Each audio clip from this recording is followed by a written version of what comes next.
Amen.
Nous allons continuer la lecture dans Hébreux chapitre 4, versets 1 à 13.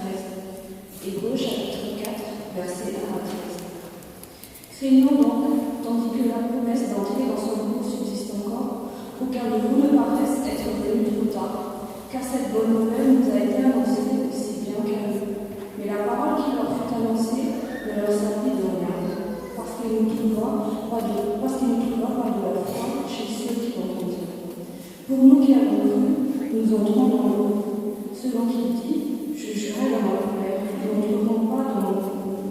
Il dit cela, quoique ses œuvres eussent été achevées depuis la création du monde. Car il a parlé quelque part ainsi du 7e jour, et Dieu se reposa de toutes ses œuvres le 7e jour. Et ici encore, ils n'entreront pas dans mon groupe. Or, puisqu'il est encore réservé à quelques-uns d'y entrer, et que ceux à qui d'abord la promesse a été faite n'y sont pas entrés à cause de leur désobéissance. Dieu fixe de nouveau un jour, aujourd'hui, en disant dans David, si longtemps après, comme il est dit plus haut, aujourd'hui, si vous entendez sa voix, n'endurcissez pas le cœur. Car si Josué leur eût donné le repos, il ne parlerait pas après cela d'un autre jour. Il y a donc un repos de savoir réservé au peuple de Dieu. Car celui qui entre dans le repos de Dieu sera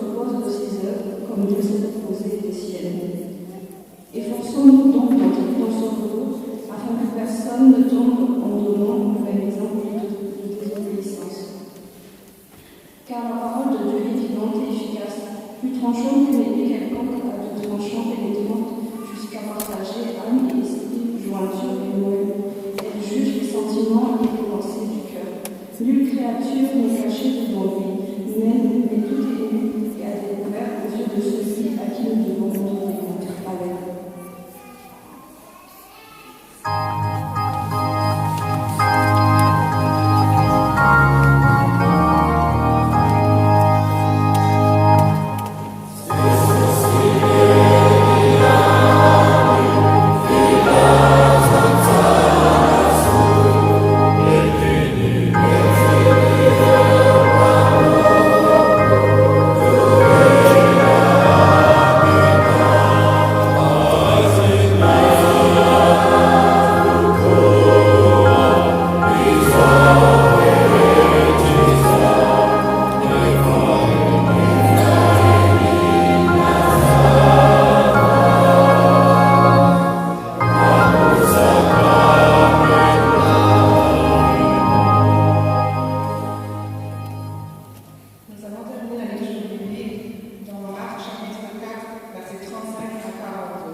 Ce jour-là, quand le soir fut venu, Jésus dit à ses disciples, passons de l'autre côté du lac.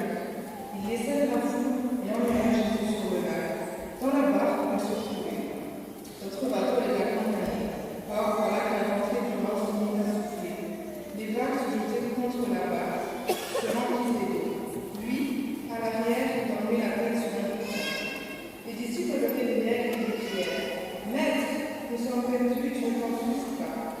Il se réveilla, parla sévèrement au vent et dans la silence, tais-toi. Le vent tomba, et se fit un grand calme. Puis il dit à ses disciples, pourquoi avez-vous si peur?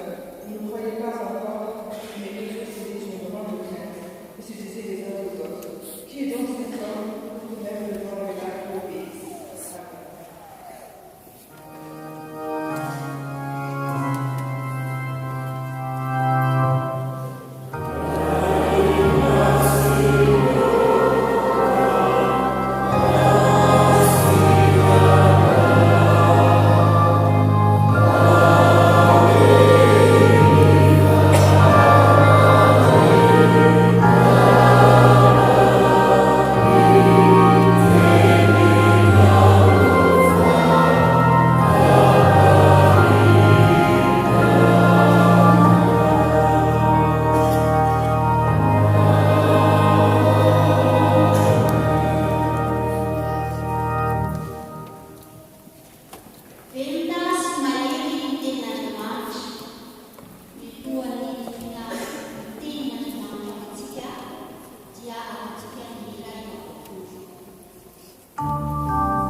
Auch als ich den Evangelien, die noch die Evangelien, die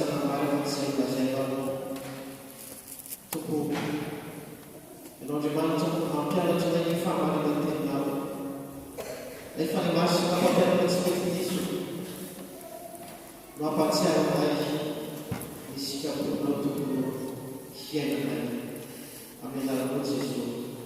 Amen. Ary raha lasa madama tompo, mbola hitombo manan-karimo anatinareo ny fahasoavana sy ny fiadanana avy amin'ilay Andriamanitra raintsika sy Jesosy Kristy tompo. Ary miaraka manokana ny samana sy milady amin'izao fahadimy taona hijoroany teto amin'ny fiangonana izao. Ny tompony asa malagrino amin'izany safan'izany mba tanteraka ny sikapony. Ny tenin'Andriamanitra no fidina manokana ny avana amin'ity an'ity fidiny sekolelady moa zany sady faneva izao fampilazana izao dia ny Hébreux 12 ny andininy Hébreux 12 andininy 12 indrindra ny tapany voalohany fa velona sy mahery ny tenin'Andriamanitra. Isika rehetra dia velona zany aby ray no telo aventsika ny mandeha mafy tsara maninona hoe tenin'Andriamanitra fototsy izany velona sy mahery ny tenin'Andriamanitra. Resaka tenin'Andriamanitra sy tariavana tsy tsy mivelona kasany voalohany. Izany tenin'Andriamanitra izany dia efa tao amin'Andriamanitra talohan'ny fahaliana izao tontolo izao. Efa tao amin'Andriamanitra. Ary io tenin'Andriamanitra, io teny efa tao amin'Andriamanitra koa no nentina nanorenana izao tontolo izao. Ho an'ny manampaizana matsy ny izao tontolo izao dia tsy Andriamanitra no namonina azy fa hafa mihitsy. Fa ny tsika rehetra ny teoria mikasika izany. Fa ho antsika kristianina, Andriamanitra no namorona izao tontolo izao. Tamin'ny alalan'ny inona no nanorenan'Andriamanitra izao tontolo izao? Tamin'ny alalan'ny inona? Tamin'ny alalan'ny teniny. Makitsika teo rehavana Genesis voalohany. Genesis voalohany izay mitantaraka ny nanorenana izao tontolo izao. Ary ao tsika no mahita ilay Andriamanitra miteny fotsiny dia ary ilay zavatra izay miteneny. Ohatra ka tsika teo izao hoe miteny Andriamanitra manao ny si mazava. Dia ino tokoa fa nisy ny mazava. Ny si izao dia nisy ilay zavatra no teneniny. Izany rehavana no ahitantsika ilay hery tenin'Andriamanitra. Hery tenin'Andriamanitra tsy takan'izay teny feteny fotsiny any fa teny velona, teny misy hery, teny manana alina ilay tenin'Andriamanitra. Miteny fotsiny izy dia ary ny zavatra rehetra. Ary tenin'Andriamanitra izay netiny narina zao io rehavana no napetrany teo ambavan'ny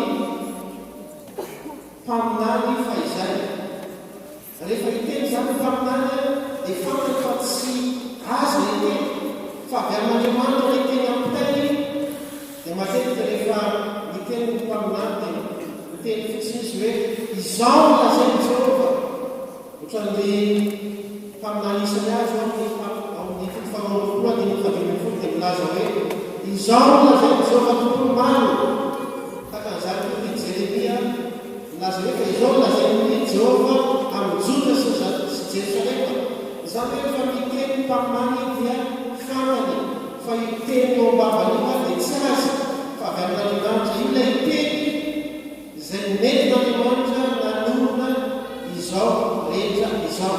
Ilay teny misy aina, ilay teny velona, ilay teny mahery. Ary tsy izany ihany fa io ilay tenin'Andriamanitra izay nentina nanorenana izao tontolo izao io ilay tenin'Andriamanitra izay napetraka teo mivava-paminany io, io tenin'Andriamanitra io dia tonga nofo. Hoy ny voalaza ny Jaonatiny voalohany ny 5:10 ary ny teny dia tonga nofo ka nanina ozy nonona tamintsika, ary ny teny dia tonga nofo ka nonona tamintsika. Vao mamaky azava tsika tamintsika hoe iza ny teny tonga nofo ka nonona tamintsika. Jesosy zany dia ako tany amin'ny voalohany zany ilay teny dia tao amin'Andriamanitra, mbola tsy azo rehetrarehetra dia tao amin'Andriamanitra ilay teny mety nanorona izao tontolo izao napetraka teo mivava-paminany, ary eto ilay teny mihitsy no tonga nofo dia nonona tamintsika.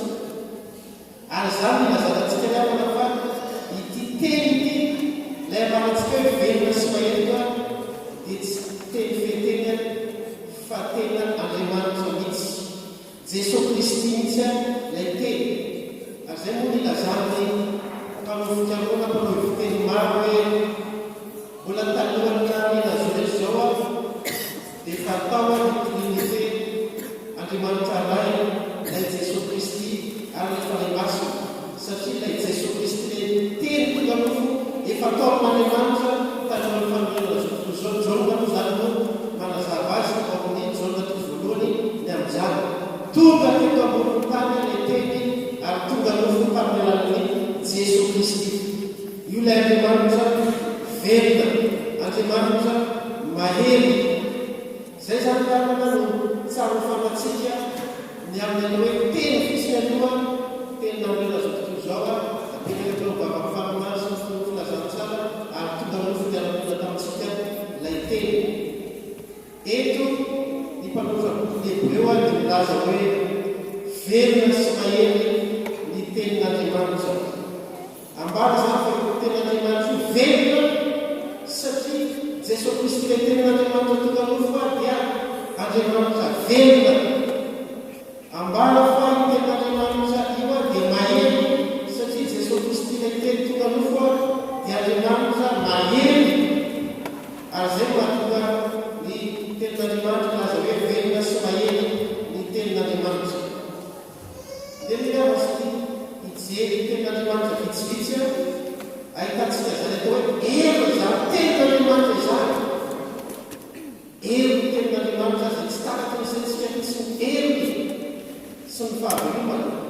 Fantatsika tsara koa zany tantaran'ny Lazarosy. Lazarosy ilay maty efa nalevina vila no Lazarosy, mbola tsara fantatsika ve? Nalevina efatrantoko, efa nalevina efatrantoko ny pasina ny Lazarosy. Zay dia toy Jesosy Kristy nasainy novoana ny varavara fahasamana. Dia hoy Jesosy Kristy alaka ny Jaona toko fahatelo ry Lazarosy mivoana tamin'ny alalan'ny teny fotsiny. No nataony Jesosy Kristy tamin'ny alalan'ny teny, ilay teny mahery, ilay teny misy fahefana, ilay teny velona. Ary izy natao ilay teny no nitenenany tany Lazarosy fa maty fantatapasika hoe Lazarosy mivoana. Nanao fa mivoaka ve Lazarosy azy mivoaka? Voaka. Ilay maty fa efatrano nafatesany iny fa mivoaka amin'ny fanefasana tany. Izany amin'ny milazana ilay hery ilay tenin'Andriamanitra fa mahery ny tenin'Andriamanitra ty velona ny tenin'Andriamanitra. Ary hitantsika amin'izany amin'ny alalan'ny teny fotsiny no ahafahany Jesosy Kristy mananana ny maty ary tsy sambany ny namelomany ny maty tamin'ny alalan'ny teny fa ohatra maromaro na zisiraisina ao amin'ny tenin'Andriamanitra. Novakitsika teo koa ilay tantaran'i Jesosy Kristy tao anatin'ilay sambo kely. Niaraka tamin'ikany izy tao amin'ny sambo kely dia natory Jesosy ny fitantara teo tonga ny rivotra ny fofofo ny sambo anavoana ny ranomasina niditra amin'ny rano. Nanao zay hevitra ihany mianatra manao ilay lalana mba tsy horetika ary efa dia mitady horetika ny lalana dia tsy maintsy mifoazy ny Jesosy Kristy. Mifoazy fa rehetra isika maty tsika nitsanga ny Jesosy Kristy dia inona no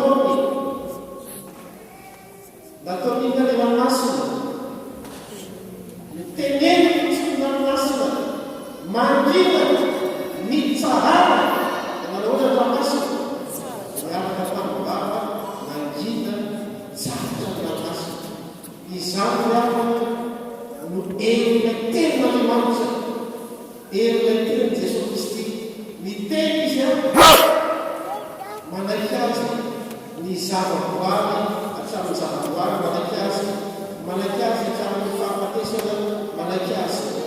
Tenin'Andriamanitra misy hevitra toaina lavana tenin'Andriamanitra, misy fahavelomana ao anatin'ny tenin'Andriamanitra satria na dia fahafatesana azy tsy mampita zany tenin'Andriamanitra zany fa velona ny tenin'Andriamanitra. Rehefa nataraona tompo inona no lesona fitsika tsy manaraka amin'izany hoe ilay tenin'Andriamanitra teny velona teny mahery ny tenin'Andriamanitra omenatsika. Omatsika rehefa nandehanaka ny aina ny tantara mahasalama maritsika izay nolalova sekoly lalina ao samana sekoly ny tenin'Andriamanitra dia za manokana dia nandray zava-zabidinito anatin'izany tantara zany. Misy fanamarena vitsy izay ataoko ary ahafahantsika mahalesona avy amin'izany hoe velona sy mahery ny tenin'Andriamanitra. Ny missionnaire miarana raha tonga Madagasikara izy dia inona natao voalohany, inona namaky azy voalohany, nandika ny baiboly amin'ny teny malagasy no namaky azy voalohany satria fantatry ny missionnaire eto fa zany tenin'Andriamanitra zany tena fototra tena zava-dehibe. Fantatry ny missionnaire ny hery tenin'Andriamanitra amin'ny fiainan'ny olona andavanandro.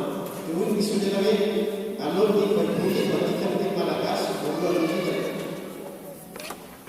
Voadika amin'ny teny malagasy ny baiboly hitantsika ny tantara ambany fa tonga ny fanenjena, tonga ranavarana dia noroana ny vahiny, noroana ny missionnaire ary tsy vita hoe noroana ny vahiny fa ny kristianina kosa dia vorana ny fivavahana kristianina. Azy tratra mivavaka na tsy mety mivavaka na tsy mety mivavaka mindroso ny sisy ny laza nasionaly, tsy mety mindroso na miteny natsan'Andriamanitra dia vonona faty. Ny zavatra hitantsika eto amin'izany tantara zany izao,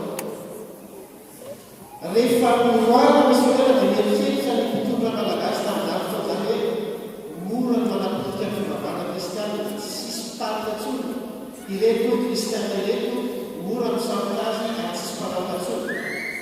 Tsy fantany anefa ny herin'ny tenin'Andriamanitra fa reto kristianina ireto na dia tsy misy mpitarika azy na dia tsy misy mpitondra azy dia inona natao? Ilay baiboly voadika tamin'ny teny razanio no entiny tany amin'ny fiherena, entiny tany amin'ny fihefinana tany amin'ny fihefinana tany izy no namaky ny baiboly. Tsy misy mampianatra fa izy ro ihany no namaky ny baiboly ary mihira sy mivavaka ary ny tenin'Andriamanitra vakina ao ny baiboly, vakina ao ny mandritra ny fotoana efenana iny dia avy hatrany dia raisiny ary ampiary avy hatrany ao amin'ny fiainany. Hitantsika fa misy fotoana zany dia zany ny fiainana kristianina tanana zoia no mivavaka, miafina mivavaka ary ny baiboly no nampianatra azy. Niseho ny herin'Andriamanitra, niseho ny herin'ny tenin'Andriamanitra. Hitantsika itoy ny tantara hoe misy lofasamo zany asaina mivavaka fa tsy mety mivavaka satria ny aina ny tenin'Andriamanitra ambony lafi Andriamanitra no misampy. Zany mahasalama izay maritra voa zany avana rehefa nampianarany tenin'Andriamanitra izy hoe ny andro lahatra dia natokana hivavahana, natokana ho an'Andriamanitra hivavahana ny andro lahatra fa tsy natao naovana zavatra hafa. Manamasina ny andro sabata hoy ny tenin'Andriamanitra zany hoe atokany manokana fotoana anankiray anankiray atokana ho an'Andriamanitra fotsiny, tsy asana tsy anaovana minina fa ho an'Andriamanitra fotsiny hivavahana ny ho tenin'Andriamanitra nanray azany mahasalama. Ary efa nasaina nanjay zany ny akanjony dadatoany izy amin'ny lahady izy hoe tsy afaka manao an'izany amin'ny andro lahady fandro natokana ho an'Andriamanitra ny andro lahady. Izay no nahafaty ny mahasalama, zany namina azy tsy mety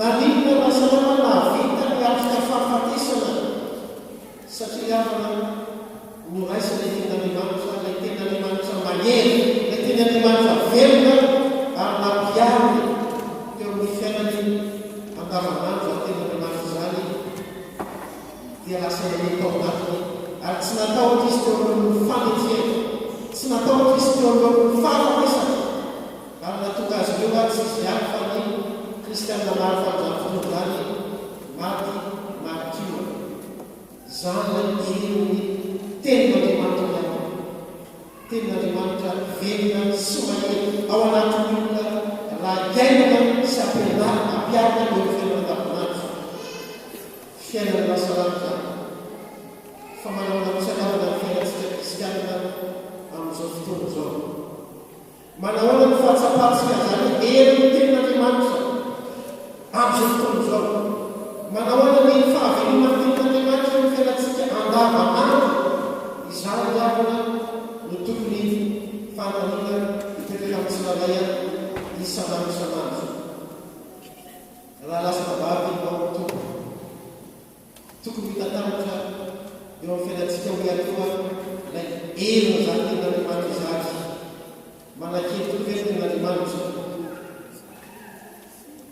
raha matsika azy sika ny avana dia zao raha miresaka amin'ny asalamamaro tsika teo hoe ny nanjairana tsy nety nanjaika tamin'ny anoalady satria natokana ho any tompony anoalady io no anisany nafaky azy mamonina azy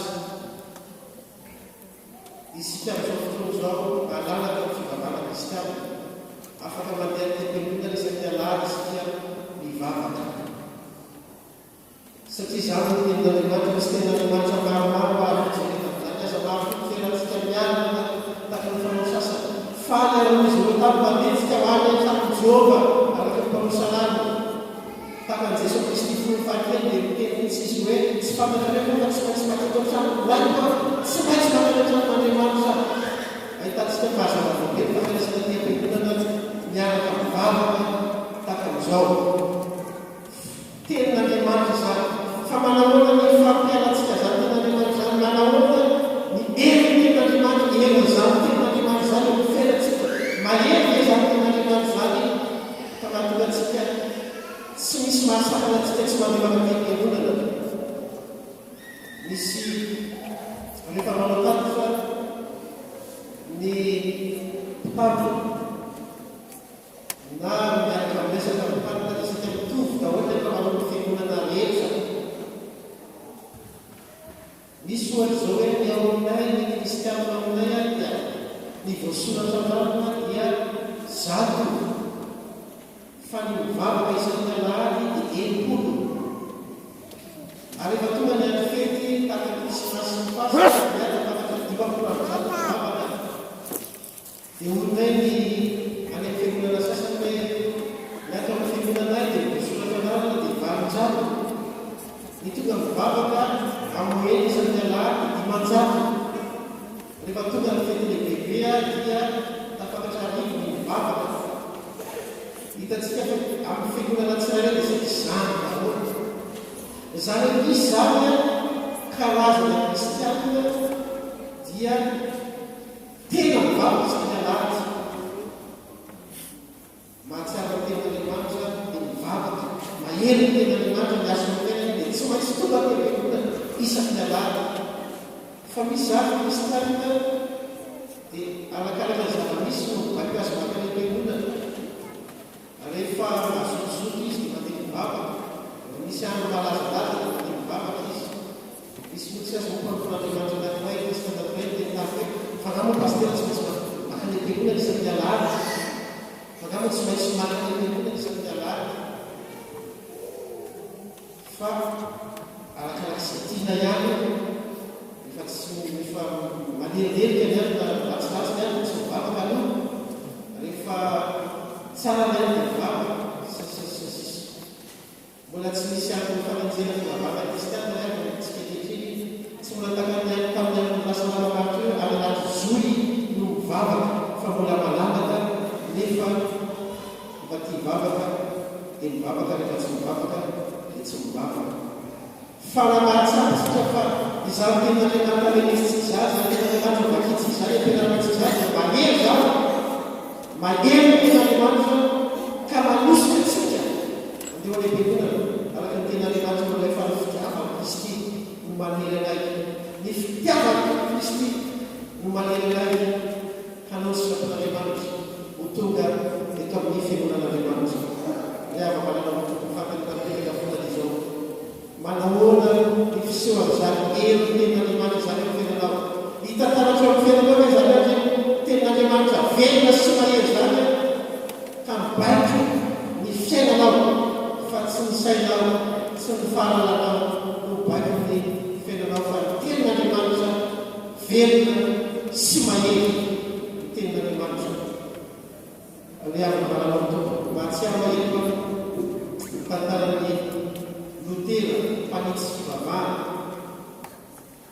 raha mikasika zany amin'ny tenandriamanitra izany nosaraitsika ny satria nahatolana loatra tamy zany fotoana zany rehefa mizaraika tamin'ny kristianina maro Lutera nanao fanitsina fivavahana izy ary tsy moramora ny fanitsina fivavahana natao satria nienjera Lutera tamin'ny fanitsina natao nienjera fiangonana katolika mo tamin'izany fotoana zany fa hoe manao herezia manao fampianarana-diso sy ny sisa tsy nakidy azy zany aho fa nandezy nanonany fa tampaolombelona ny Lutera misy fotoana kivy izy tozavo izy hoe manao ndraiky tsy ho zavatra manao fanitsina fivavahana to tsisy mpanaraka to tsisy mpamoana to tsisy malaza zavatra ataoko izany efa niaiko mihitsy ataoko solona ny fanenjeny ny katolika romanina tofa tsy misy vokany nisy fotoana najano Lutera ny fanitsina fivavahana nataony ary tsy vitanefa jano fa tsy mivavaka intsony izy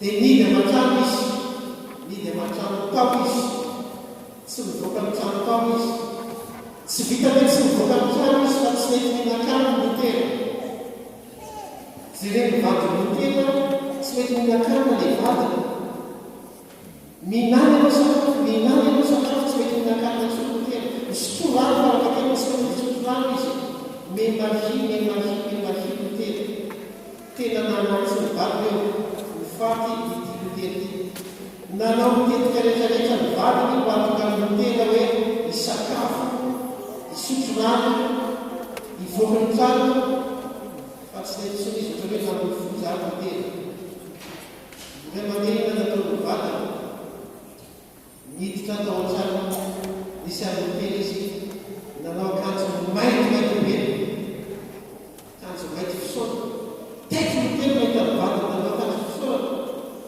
fa iza maty izy Lutera no manao akanjo fisaona natakan'izao iza maty sady tafatsara Lutera dia ozy izy mivadiny hoe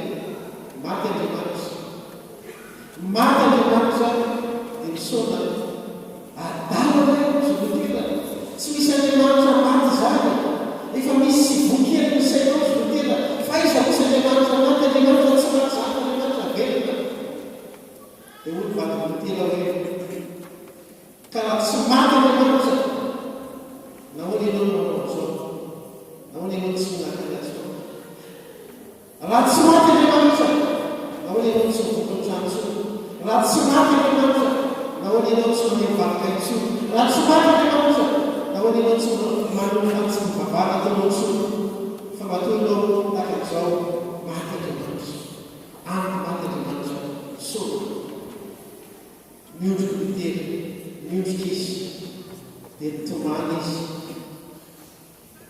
fona tamin'Andriamanitra Andriamanitra fona fadiso ay tokoa moa Andriamanitra velona ay tokoa moa mahery Andriamanitra mahery fa nahoana tokoa no tsy mihinan-kano takan'izao nahoana tokoa no tsy misotro rano nahoana tokoa tsy mivavaka nahoana tokoa majano fantsina fivavahana ay tokoa toatra hoe maty nao Andriamanitra zao fa no katolika mitsangana ny Lutera lasa na izy mitsangana ny sakafo izy sotro rano izy nanohy ny fantsy fivavahana izy satria fantany fa velona Andriamanitra mivavy mahery ny ten'Andriamanitra zay manovameny so zavatra velona tenin'Andriamanitra ry avana malalatoa ilay tenin'Andriamanitra dia teny velona sy mahery ary misy felitra tena amin'ny fiainantsika isan'andro ny tenin'Andriamanitra ho antsika kristiana ry avana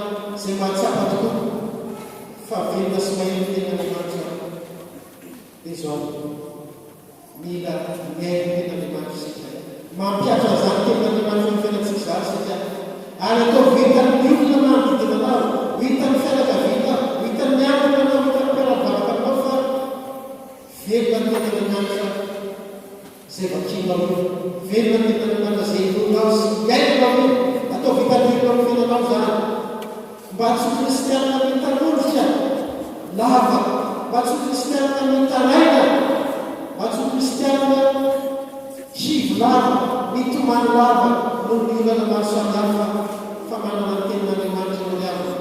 Tenin'Andriamanitra velona mampahelana, tenin'Andriamanitra mahery mampatanjaka ny fananao, sakafo mpanala ny teninao, ainao azy mahazo azy liavana. Raha sika toko zavatra manahirana eo amin'ny fiainana, toko zavatra sato eo amin'ny fiainana, nomen'Andriamanitra ilay tenin'Andriamanitra velona sy mahery sika.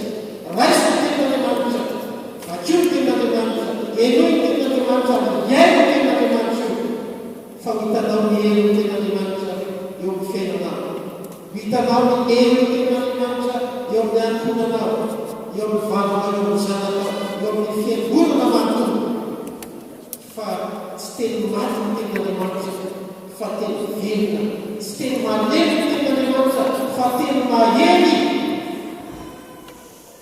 ampy zo amin'ny fiainantsika, mampiaraka ny fiainantsika manontolo.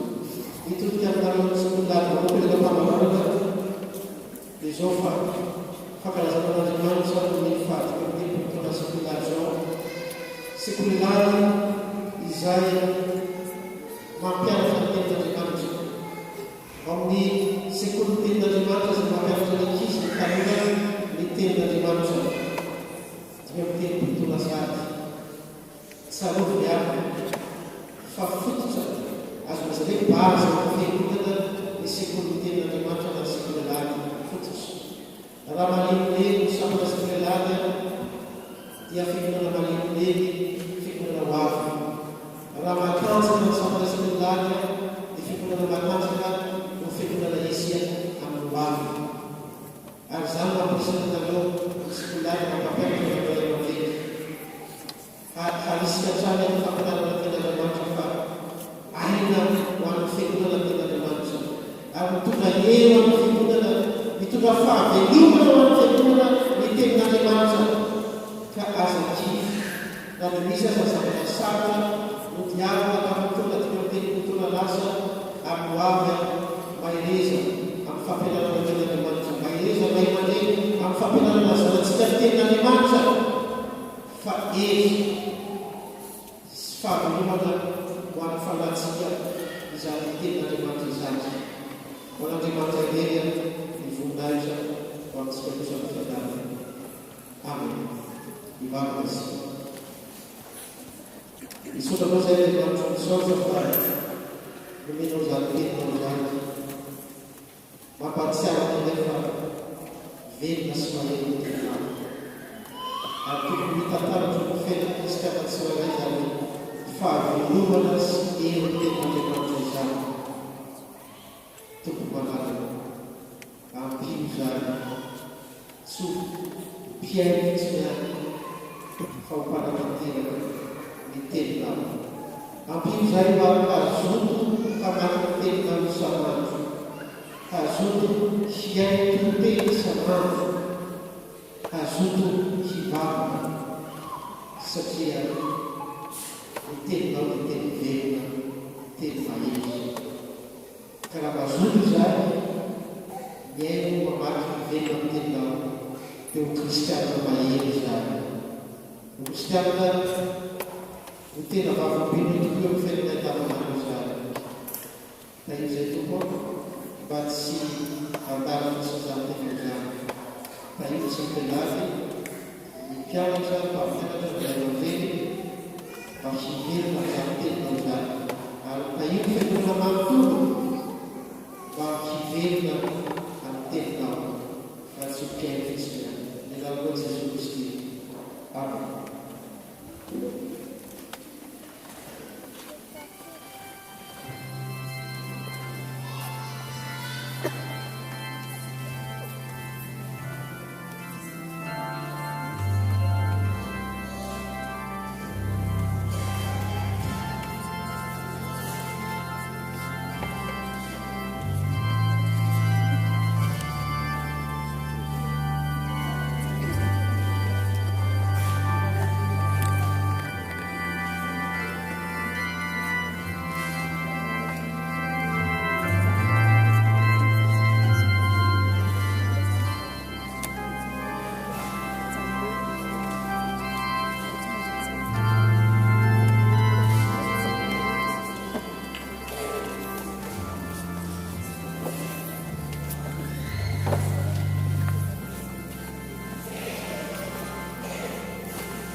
Fannarantsika lavana amin'ny raram-pitantrana sy ny komitina fiavan-toloza ary alava manokana rehefa izy amin'n'aritra.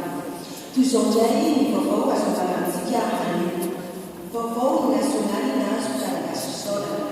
Ny saola ny zavatra rehetra fa izany sitrapon'Andriamanitra ao amin'ny Kristy Jesosy ho anareo. Ny mpiara-manompo afa-malala isany tanteraka tsakany sy andavana ny fankalazana fahatolily fa 10 taona nitandriamanitra iray amandriny Kristy ao anatreha zafon'olona tamin'ny asabotsy 1 jona lasa feo ho amin'ny alalan'ny fianakaviana landrena zafon'olona sy ny volan'ny fahatana tsy matsinanana no anolorana fakasitrahana feno anareo rehetra. Toy izao vaovao eto amin'ny filazana manjono. Mampandriantsika fa nidimandry tamin'ny alatsina telo amin'ny jona teo teto Toloza i Landriamasy Tero Virginie. Ny fiangonana dia efa nanantanteraka ny fitsapana-lahelo ary nirazana dia ho an'ny Madagasikara amin'ny talata izao. Hoy ny vadiny Andriamatoky Landriamasy Tero. Filazana manjono faharoa. Ny olona tera-behivavy dia vitsy andro sady vitsy fahoriana. Mitsika tahaka ny voninkazo izy ka tsy milaina ary mierina tahaka ny alina ka tsy mitoetra. Amin'ny finoana ny fitsanganan'ny tena ny maty no ampandrinisanay anareo fa ny afa-malalanay na tsy manohatra clairement dia nodimandry ny talata 14 jona teo tany Madagasikara. Hoy ny ilay tampo aminy raha tsy manohatra Emmanuel Sylvie Hervé. Filazana manjono fahatelo. Efa niady nahatsara nahatanteraka ny kasakazanao nitahiny finoanao hatrizao dia tehizinao any satroponandry fahamanana. Amin'ny finoana sy fanantenana ny fitsanganan'ny tena amin'ny maty no ampandrinisanay fanirainay Varison Rodin dia nantson'iray kotiany aminy ny maly asabotsy 7 jona tany Madagasikara. Hoy ny zanany Varison Andry sy Faradina. Ny fotoana azahoana manatanteraka ny fifihavanana dia ho lazaina amintsika ny adalana rehefa tafaverina avy amin'ny Madagasikara avy ny fianakaviana. Taratasy fisaorana ary nitompany amin'ny sampanisanareo amin'ny fifankatsarana sy ny fitiavana ny olona rehetra dia tahaka iray amin'aloko. Ny fianakaviana amanjy ny Jocelyn Gérard Sylvia dia maneho fisaorana sy fankaterimana anareo tonga ny tototoky sy nankahirianay tamin'ny fanasana tapo aminay. Andriamanitra manankarepasoavana ny amaly fitozanareo tamin'izao. Filazana mariage. Il gardera les pieds de ses bien-aimés. Madame Dax Elisabeth et Madame Jacqueline Roseline sont heureuses de vous annoncer le mariage de leurs enfants, Olivier Dax et Ardiana Daniela, qui sera célébré ce samedi 25 juin à 15h à l'église de Tournefeuille. Iti Filazana Fatim Satfara. Moi et ma maison, nous servirons l'Éternel. Madame Kazakumalala Angèle, Monsieur et Madame Lasunjaïde Pierrot et Emeline, Madame Kazakujananja Elisabeth, Madame Lakucharine, Monsieur et Madame Angélia Elise et Dalatine ont la joie de vous annoncer le mariage de leurs enfants et petits-enfants, Zach Lasunjaïde et Aurélie Angélianja, qui sera célébré le samedi 2 juillet à 15h au temple du Salat. Itikuni Filazana Fatim Satfara. Filazana mariage Fatim. Ajnizana legati all'onore sendere che chiamano fatti all'ustrei di suo. Ramatura sulla sua giornata, ramatura sulla lingua sua sue, la gematura sulla sua giornata su Siena, ramatura sulla sua giornata dia pala panjana lingua dari Satni Zanani, ramatura sulla marcari na sumere, será sua sua Tiana Sati. Nessa postura me funcionai a minha safani a um extra não de malala dos na sana fora. Estou favana virar feminina católica Malagasy e Tunis. Estou favana feminina na baba cantanjaza na sua casa na frente feminina eu tangirai na anala de Lenin bem na funciona a mulher que me fuja marena ao igreja Notre Dame de Buda nella tribuna FKLT. Vovó aveva sambalati. O fakrezan fitpini na Malagasy dia manasantsika sambalati. I fampitona eny amin'ny saputsina lokotsona ho azao manomka levola ary izy arak'izany lalao sy fanetiketsehana maro samihafa arahina sakafo sy tsakitsaky izay amidiny atoerana amin'ny vidiny mirary ho fahalalana ny fanaovana rendrina toy ny mahazatra mihetsika manentana ny fampianavatsika maro ny borao ny sampana tsika sampana fivoazana ny lasy nasionale fivoazana dia ataon'ireo Julai à 2 enfants. Les familles parallèles sur la Tanana de l'Ensemble à Kwa mnamanana novi kwanza kazi sala ambazo tunawapita wakati wa katika majimbo simfama ya anapi ambao sana kuita sana. Vovô va faire une mazava. Faites de la musique. Allez dans tout le monde et prêchez l'évangile à toute la création. Comme chaque année, la chorale chantera des chants de louange dans la rue, dans le cadre de la fête de la musique 2016. Le mardi 21 juin à 19h au Vieux-Temple, devant le Vieux-Temple, la chorale participera donc à l'événement organisé par l'Espace culturel protestant de Toulouse. Pour vous falloir avec le Mazave, par aucune partie, je prendrai soin de les regrouper comme le fait un berger lorsque son troupeau est éparpillé. Choriste d'un jour, choriste de toujours. Vous avons pas oublié. La chorale Mazave invite tous les anciens choristes à un barbecue le samedi 9 juillet à partir de 11h à l'étang de l'Orme à Caraman. Ce sera une merveilleuse occasion de nous retrouver tous ensemble, échanger, partager un repas, faire ou refaire connaissance après ce temps de séparation. Dans un souci d'organisation, nous vous demandons de vous inscrire par mail à l'adresse feumazave@gmail.com, par message privé sur la page Facebook Feumazave ou tout simplement auprès d'un touriste. L'inscription sera close le dimanche 3 juillet. Nous espérons vous revoir tous et vous dire à très bientôt. Signé les choristes 2016.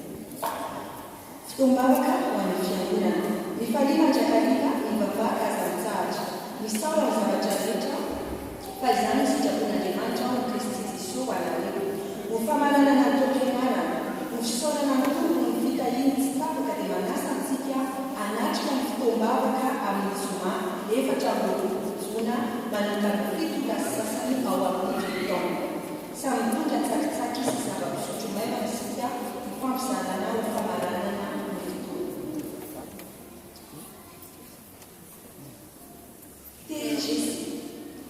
Niepema Toulouse, Yamanasana wa Mwirinja Jila Ewe, Atobuje Sinya la Hatifu Julai, Amnika Jula Sasa Mtula Kanju, au Amesa Polivalonto Balma. Nifanje sana za mzazi ya 10 euro wa Nundete, na 5 euro wa Nekizi, Imi Kachambuli Futo. Vovô wa Mwirinja Sasa ya Sina, Nifamsi Kuna Kapasa Kama Marjula na Taumale Sakuti, ya Zagala, au Amnofesu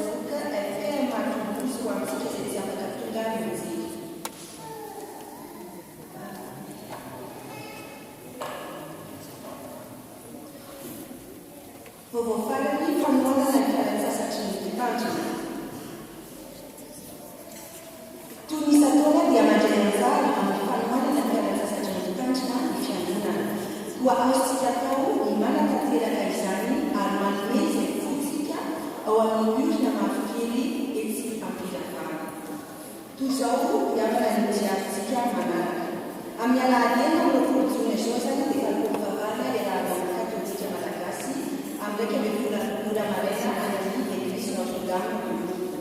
Ni alahady telo izay kosa dia fitovam-pavana raina fandraisana fanasana tompo mivelona eto amin'ny tomboka Jerusalematsika amin'ny feno la sasany filafana.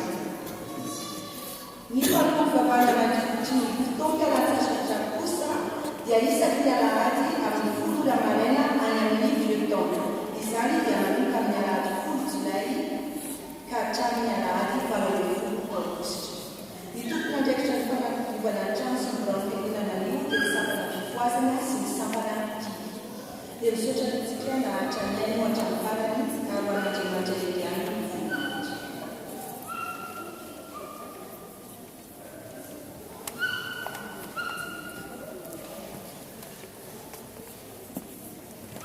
Fanantsika miaraba iny tonga eto amin'ny tafitolozy manatrika fivavahana izao kanefa eto ampiandohana milahy miaraba manokana amintsika izay natsotsika manokana miara-mankalaza amintsika izao zao biby izao ary efa mitora ny ten'Andriamanitra antsika teo dia mitantona Andriamanitso zozo avy any amin'ny tafo misy mangatakanao pasitera dia miarabanao ary fana mandayanao eto fifonana ity araka nambarana mandakarina misoprananao ao amin'ny asa izay tanterana ilay Andriamanitra manakarepasoana fitomba rehetrazy mielinao sy finiavana ary ny fahavokarana hoe eo amin'ny teny izay apetrany eo amin'ny vavanao ary torinao sy ambaranao eny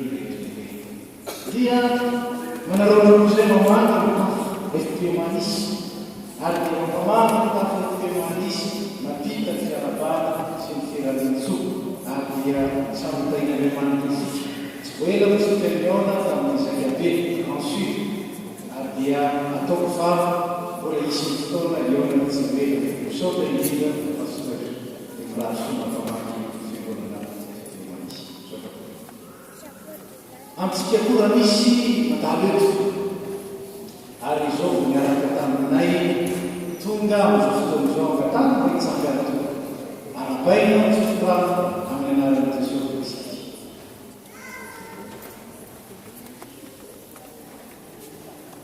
Dia fahalan'iny zay mandayanareo sy miarabanareo tonga soa eto amin'ny tanàna ity ary faly mandayanareo eto amin'ity fiangonana ity tranon'Andriamanitra ity ka dia malala zanan'Andriamanitra mety nefa Kristy nara-manokana zay fa ny vavanareo tamin'ny ny sainareo sy ny fonareo ary sy ny sainay ary ny fanahinareo miara-sanatra tamin'Andriamanitra ely leoanay ka mitavana lalao ary mitavana lalahy ka dia misaotra mafasika tamin'ny tsy soarasaranareo ary dia misogananareo ny fiorana manontolo Andriamanitra rezaka fanerimasina olo anareo ary atanteraka ny antony natokavana maitra na antany dia tahina Andriamanitra tantanana manakariana rovana ratsy ary omenanareo izay rehetra ilaina azoana misaotra azy ary azoana miolim-pifaliana aminareo tsarovy manao vinana mivinana mandalo fitanana misy toerana anareo eto amin'ny FP misaotra mazopetraka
Fiavana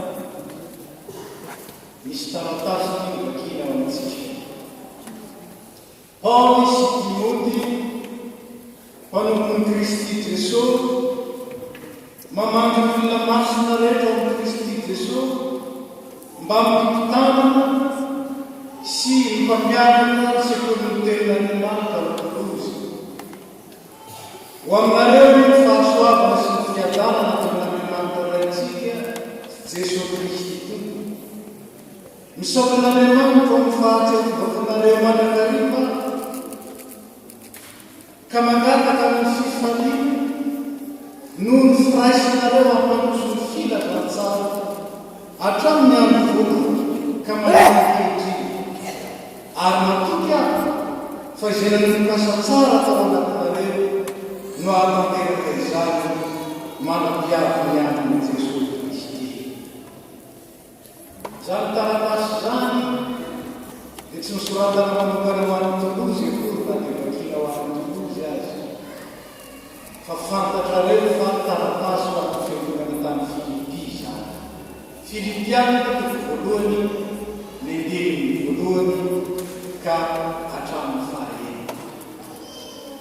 Zany taratasy zany no amangina sy arabantsika, satria tahaka ny fiangonana tany Filipi narainy filazantsara ary lehibe niasan'ny Kristy tamin'ny alalan'ny teny sy ny fananasa.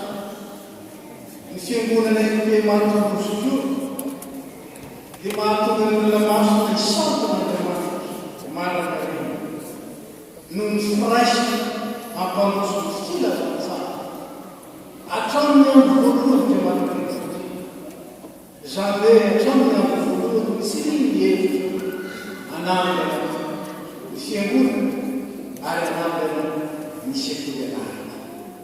Dia hoy ny taratasy matoky indrindra fa izay nanomokasa tsara tao anatinareo no ahatanteraka izany manampiavy ny amin'ny Jesosy Kristy.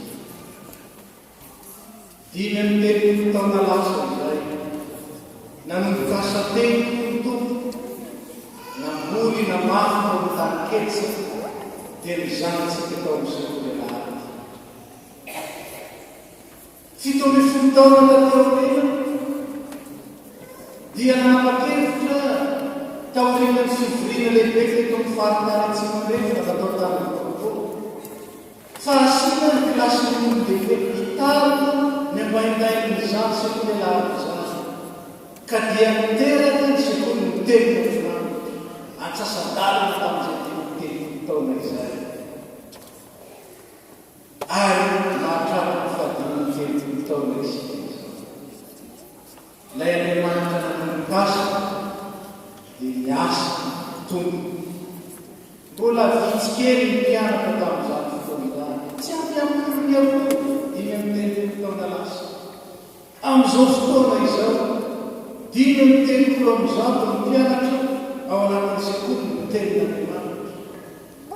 Hitantsika ao anatin'izany miasa n'Andriamanitra natongony ary tohizany ary ankalazantsika ny voninahitra amin'izao fotoana izao.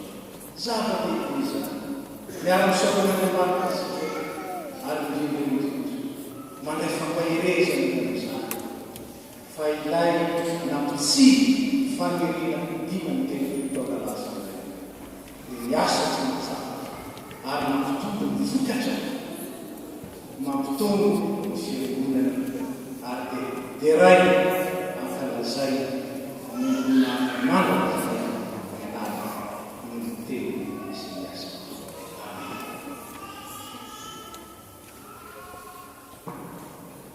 Koa ao marika izao fety lehibe andro lehibe ho an'ny sambatra sy ny ten'Andriamanitra izao dia arakantsika hitehaka vaky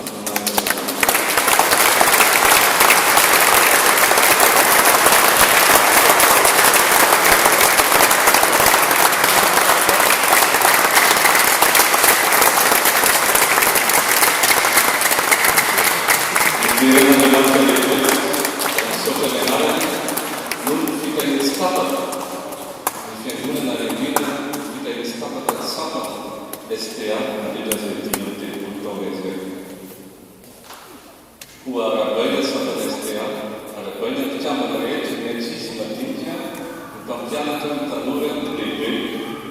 Joyeux anniversaire, SDA. Happy birthday, SDA.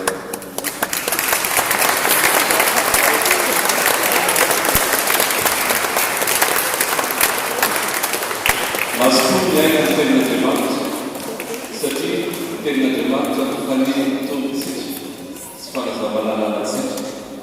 La parole de Dieu est une lampe à nos pieds et une lumière sur nos sentiers. Rana takele kami faksiona na piazza Santa Domani, dia sapat pun fresa di Chianta dona Tanzania.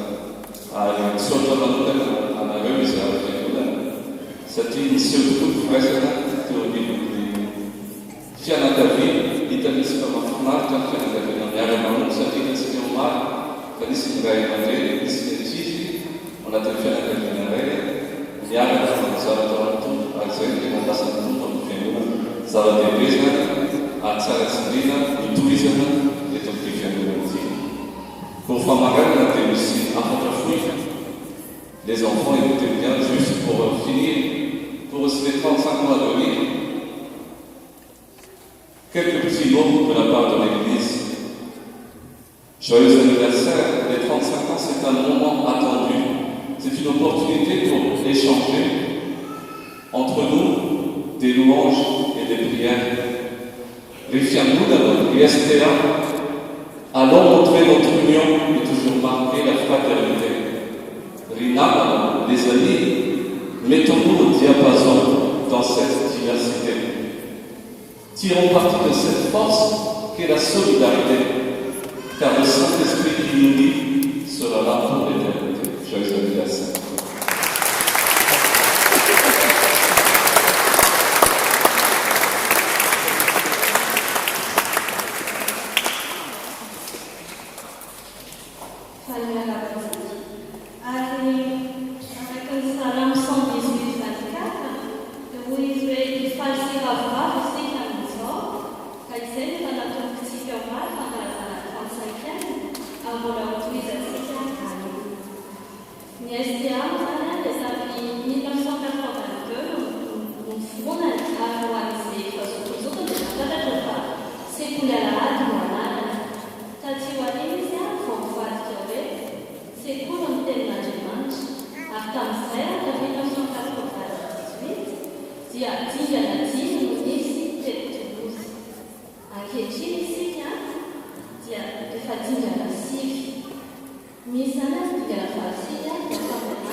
Pour vous les enfants, je tiens à vous remercier parce que si la STA existe, c'est grâce à vous, surtout parce que vous revenez tous les dimanches.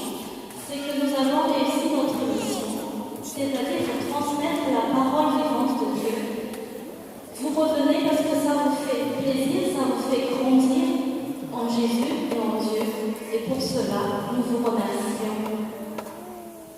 Pour les rois de Montana Challenge, fit en petit fou le silo. Avec Tikumena, Tuera Namanuta, les silo, ça tient la tisiage, la tiskunestia, car la table, ça ne va plus la tirelle, le bien la barre, ça tient l'eau, qui a ouvert la partie qui a fait. L'idée, Fabiola, Maëva, fait la vie. Maintenant, ça tient l'eau à sa place. C'est que vous, des trois enfants maximum, des quatre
Vedo che si fa che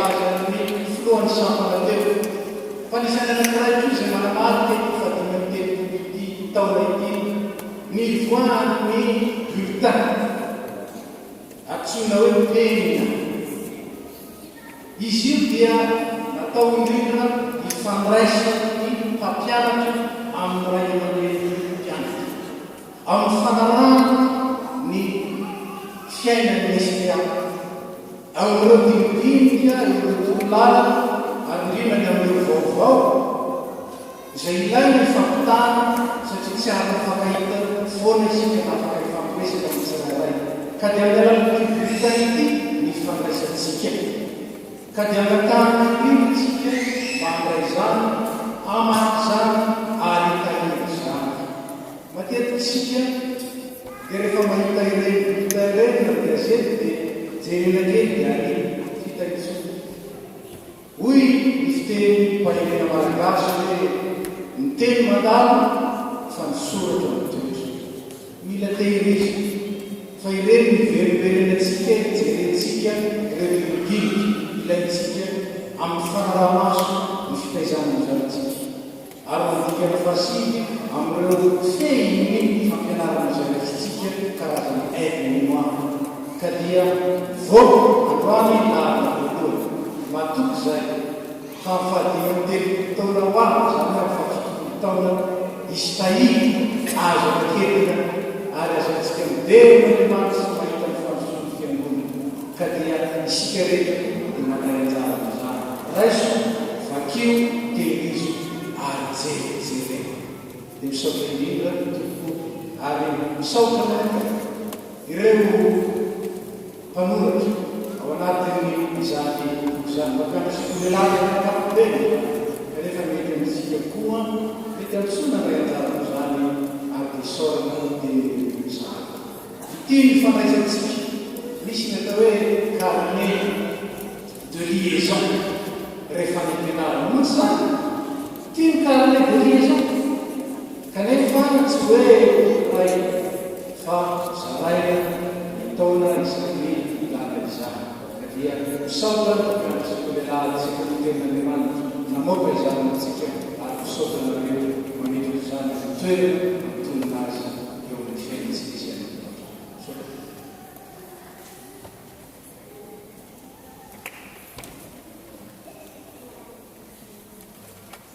Teny velona mahery tenin'Andriamanitra ka nadorana azy reny dia tsy moleny.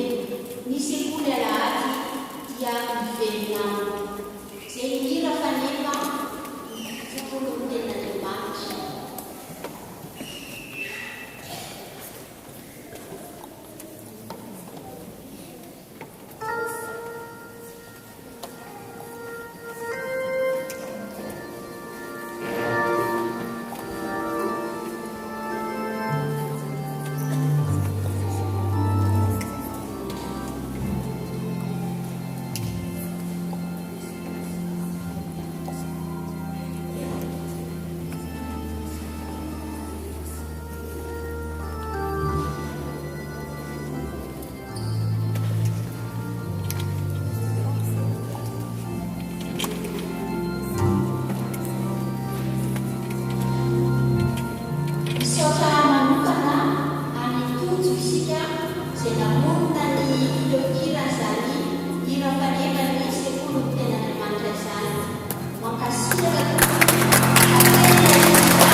misy hira sy tsenjera atolotra ny ankizy ho anareo dia avy eo afaka mitsangana eny am-pitoerana iray rehetra fa misy fanomezana kely avy amin'ny STA sy avy amin'ny fiangonana atolotra ho anareo.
rehefa milalana satria rehefa fitaovana dia mbola misy fanomezana ho an'ilay rehetra avy amin'ny fiangonana avy amin'ny fiangonana politika rehefa milaona amin'izany mikarakara tsaoka izao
Jeune fille, Jeanne Anaïs.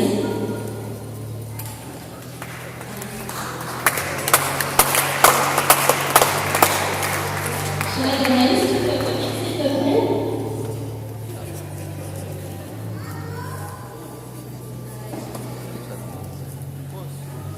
Andy en balance, Sonia, Andy avec Irina.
Lorena,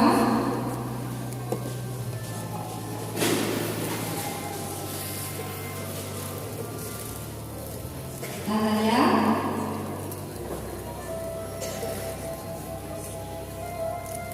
Chanel,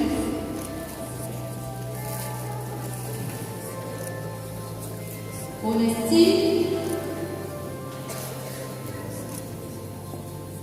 Timothy,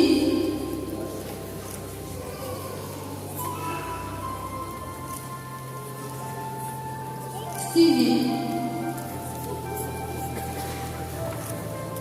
Manolo,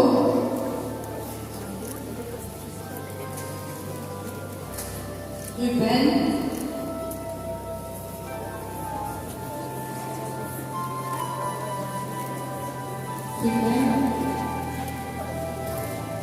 Musaka, Mathis,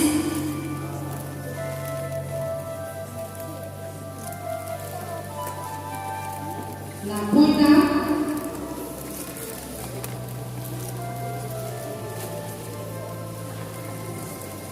Lucas,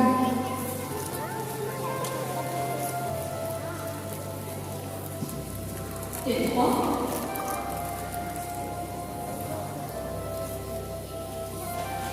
D3. Tigres. Ciao. Sapi. Ciao. Vite.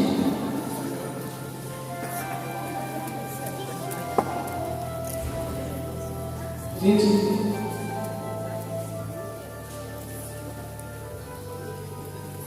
Tic. Ciao. Vite. Wow.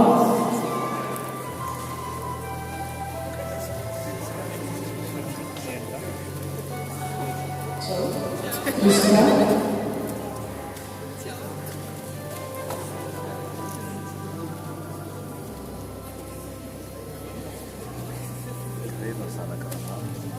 Jonathan.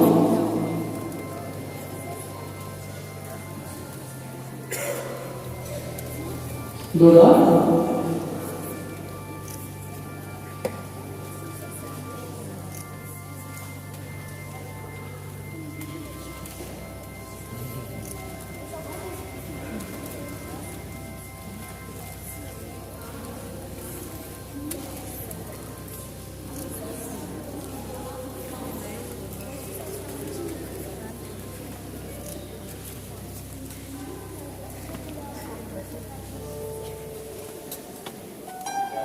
Lucas.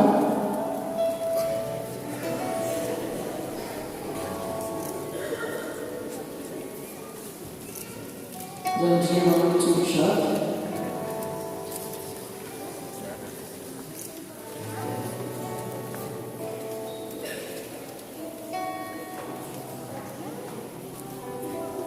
Lise.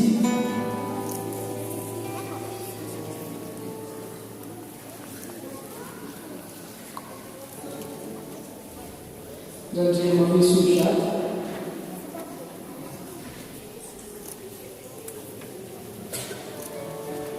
Théo.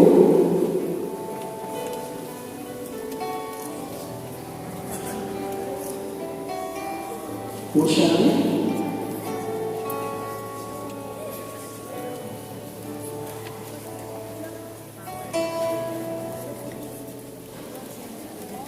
Marc.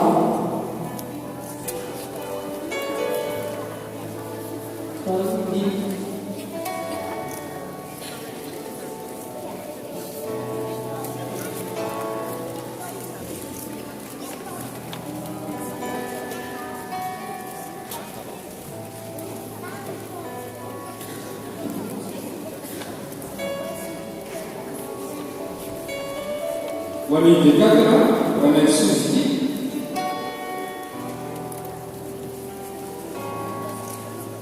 Dia femuan anti, ramana jumiti. Rakutu manana Enzo, rakutu Atsumua, andia mianza manana Keni. Andia mfidy Larissa, andia mfidy Tefsa, andia Nadrasana Emmanuel, Tiouz,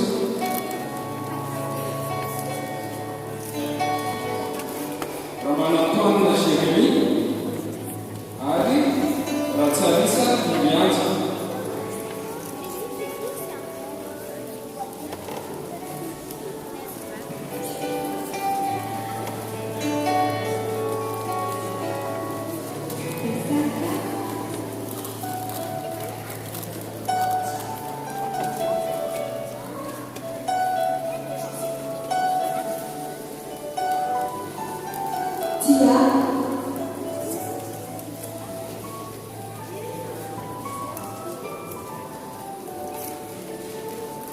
Yanis,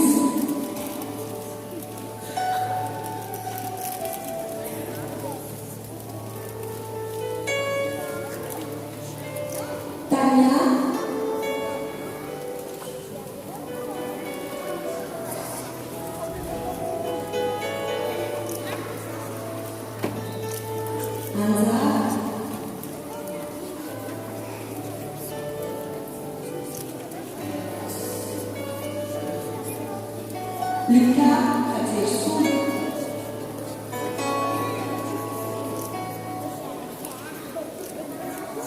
Mathieu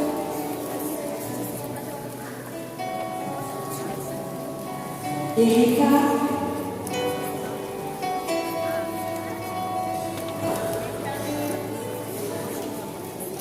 Océane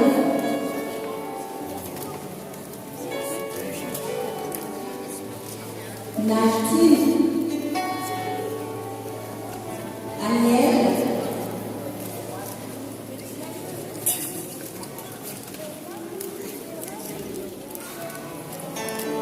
Naomi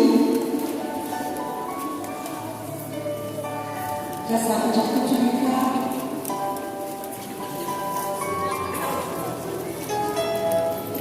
Esa Chadalori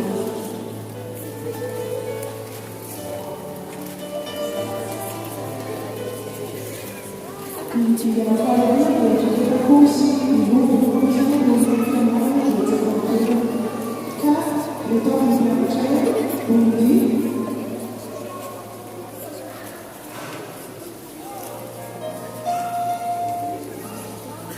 che no? Sentiamo Niamo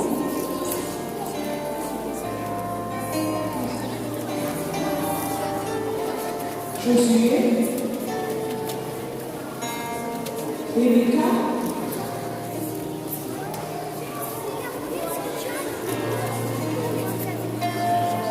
Fabien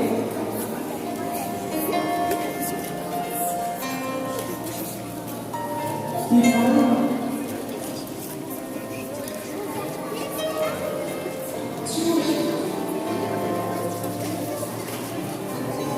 Adriana Alexia Joël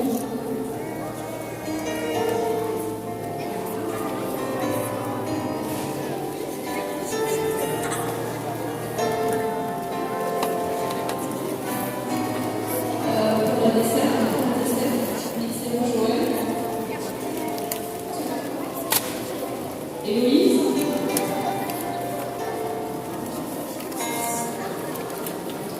Maïka Sou.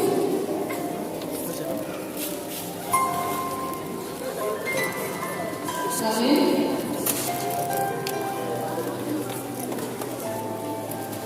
Stephen.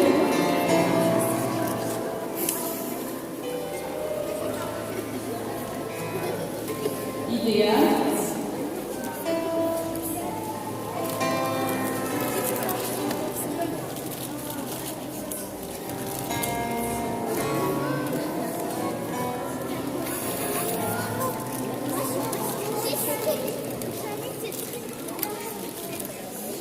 Laetitia. Élodie.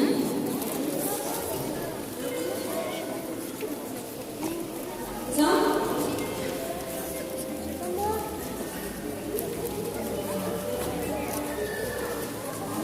Jeffrey.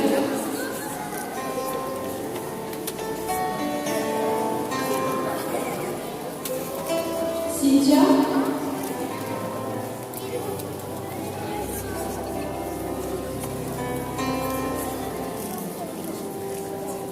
Fabrice.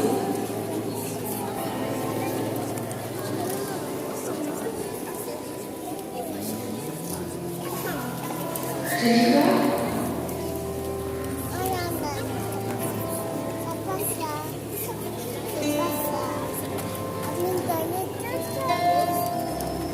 Lee.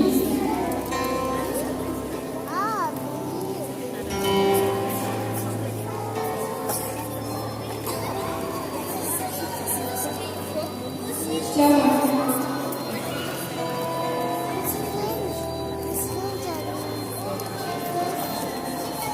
Et Christelle.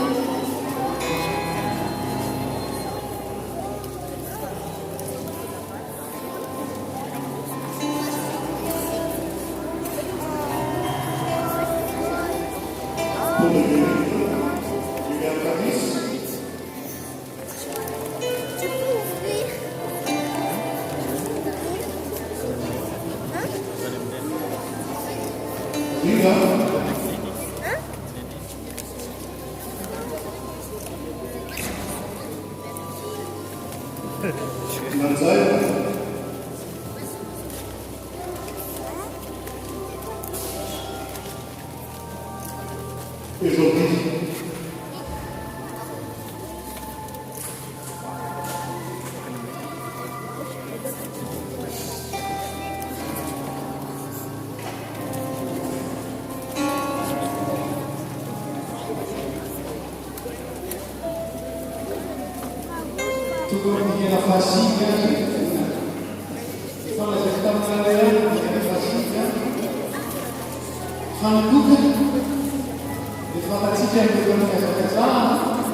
Andrea Balanina, Andrea Mapanch, Mamien,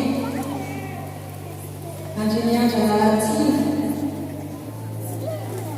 Andrea Philippe Lijassou,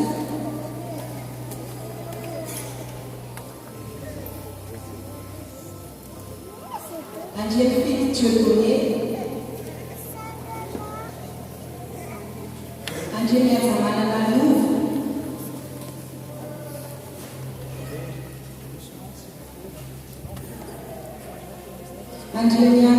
Andrea Toantularani, Parisson Paratine, Parisson Ange, Béana Angelina,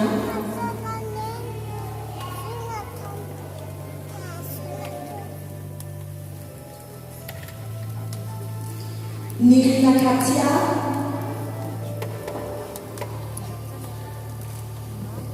la Boutina Laurence,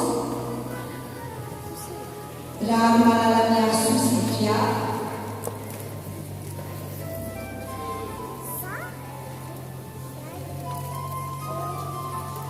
Ratona Sansou Malal,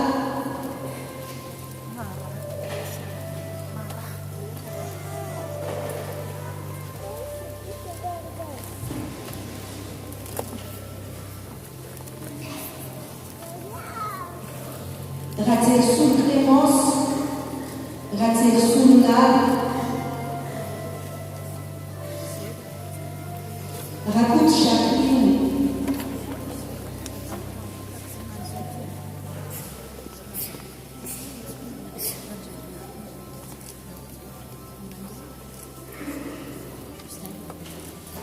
Rakout Wanda Sakaram, Rakout Wassou Honoré, Rakout Malala Nancy,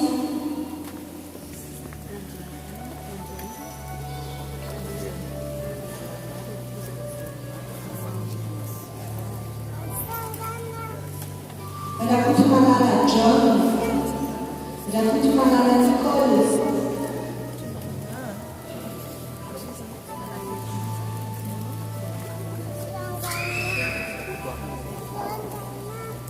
Rakout Jafar Salam,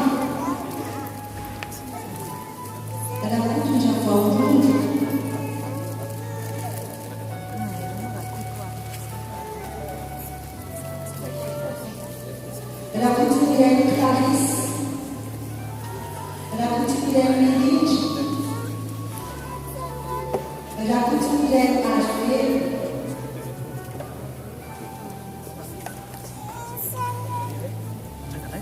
raha Lambomanana Rarafina, raha Sorakoto Armia Patrick,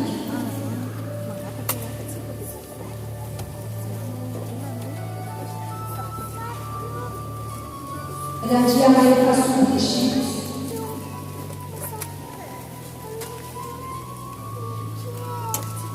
Randia Malala Jonathan, Randia Nassou Denise,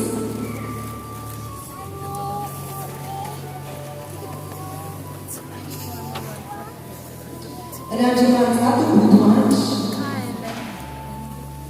Samuel Patrick,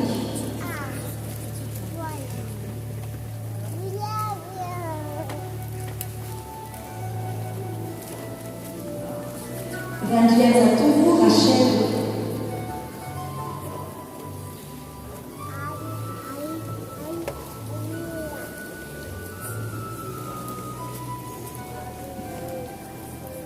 la sua Raula Azandrina, la sua Raula Andrew,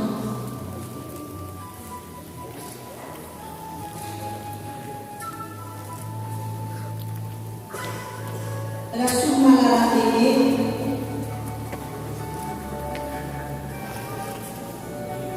la sua Nive,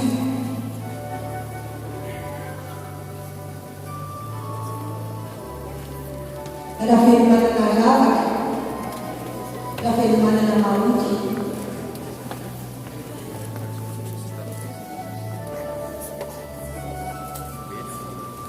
Razafu Jabe Marie Brigitte,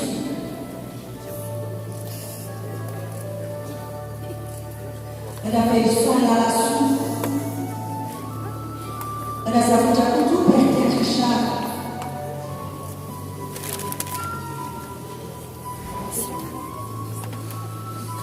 Razafu Jakutu Azabul, Razafu Zereu Aimé,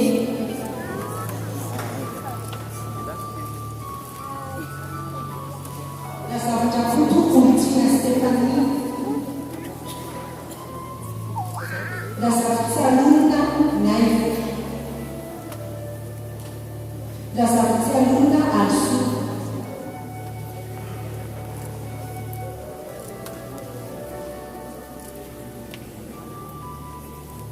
Sastrada Martine,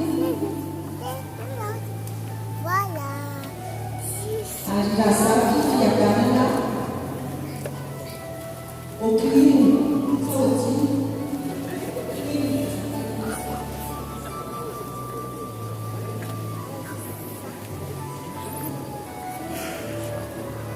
Menina, fatintsika hoe fampaherezana, antsika ihany zany fandraisana fampaherezana.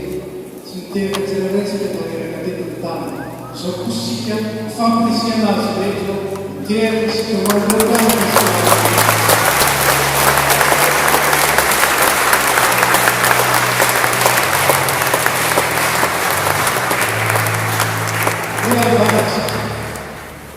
Misaotra zay Andriamanitra efa miasa ary tsisy masaka.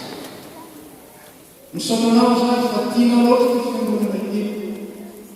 Ka dia manaiky ianao manamboatra, nefy, andamina, andriva.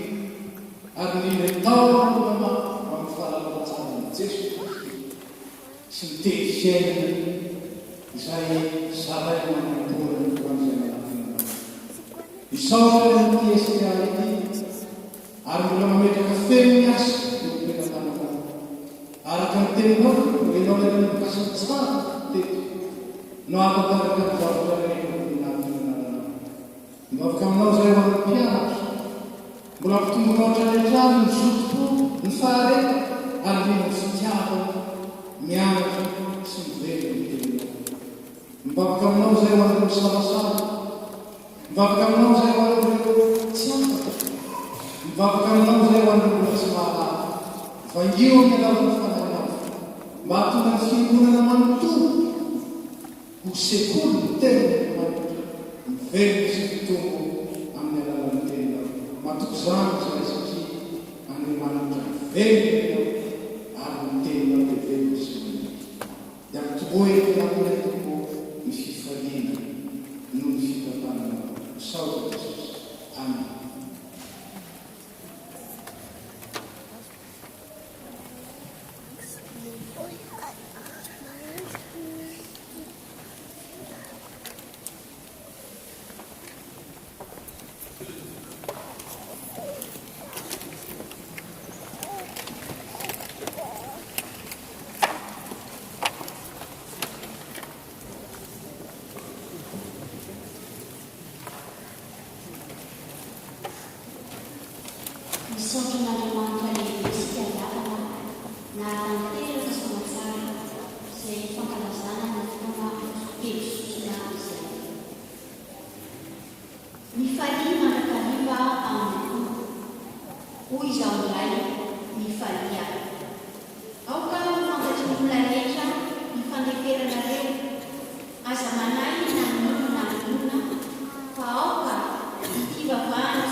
Tradition,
Italia si logica mas se non mas mi fica di sangue sana mi fica di sangue buona mi fica di fare ti arrivo non mai di asa di maggio alle più quasi come tempo di là sta con questi ti amarmi fare che tu mi fa sei di mai fa fare ciò che si sa sono di maggio che ti tapperò e che non devi fare tu sei stata canzone per far cantare Gesù Cristo a noi per l'essere maggio la sera del campo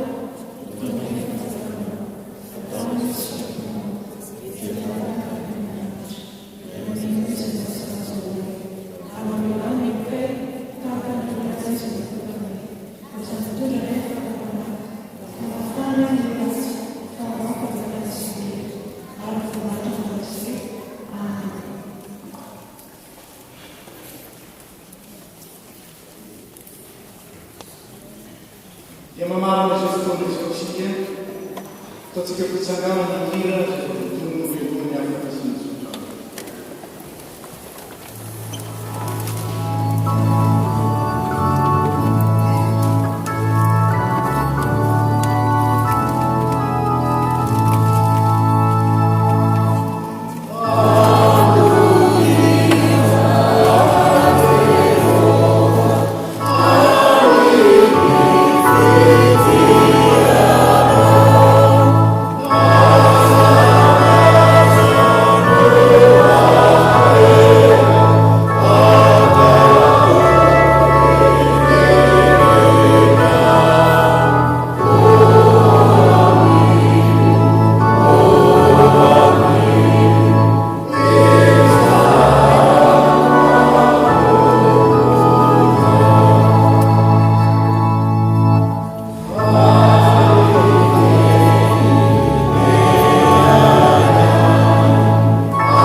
One